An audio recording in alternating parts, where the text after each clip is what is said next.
Hello, and welcome to your first field service. This is Chaplain Stephen Roberts, and the book of the Bible that we'll be going through in our first field service will be the book of Esther. The book of Esther. I know it's backwards there on the camera. What is the book of Esther? It is the story of a Jewish queen of the pagan king Xerxes, who you might remember from, say, the Battle of 300, who stands up at just the right time to save the Jewish people from destruction. Now, I say the story, but I want to get something very clear right from the outset. This is not simply a story. A lot of people regard the Bible as pure mythology, like Greek mythology. It is just explanations for why the world is the way it is that you kind of make up. But there's such a thing as true myths as well as false myths. There's explanations that can be rooted in truth, that can be factual, that can be historical. And that is why so often the Bible situates its stories in real history so that you can go and verify the facts. And once you verify those facts, all that you're left to do is to debate and dispute the meaning of those facts. But the Bible gives you real historical facts to wrestle with. And you get that here in the book of Esther. She is married to King Xerxes. We know that King Xerxes was a major historical figure, even popularized through modern movies. You're given eras, you're given regions, you're given real historical data to wrestle with. So know this. We're not just talking about a story that might be a good explanation of how some things work. We're talking about real history and what really went down in real time. Ultimately, we can determine the facts, and we're left to dispute the meaning of those facts. Another thing you should remember with the book of Esther is that God is not mentioned at all in this book. He seems entirely absent in the book of Esther. A pretty good book to have in the Bible, right? But that's the point. We live in an age right now, the age of COVID, where God largely seems absent. So why would we read a book in which God largely seems absent? Because this is what God consistently does through His Word. He doesn't give us easy answers. He walks with us through His Word, through hard problems. This goes against the way people often think about God's Word. They think that it's just easy answers. It's a crutch for the weak. It is a drug for the masses. The Bible constantly engages in the dark and dirty and tangled issues. And it's there that God meets us.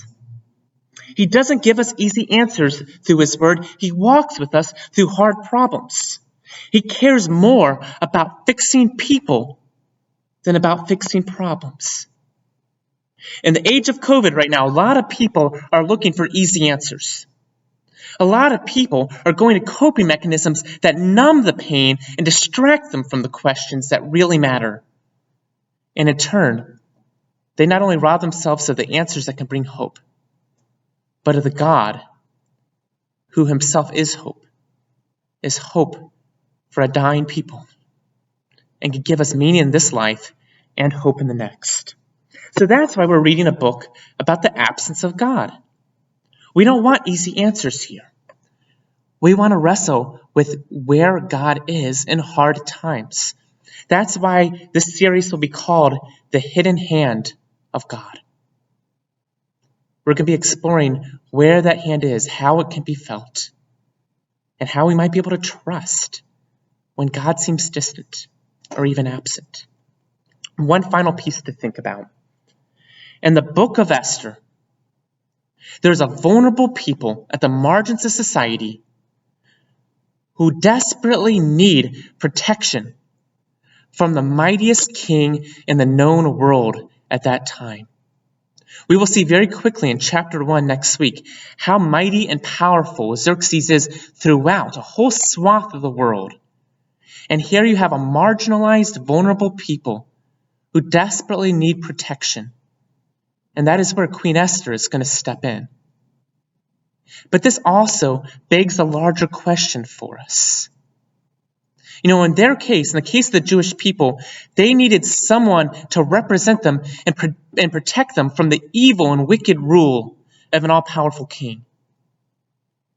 But what if the tables were turned?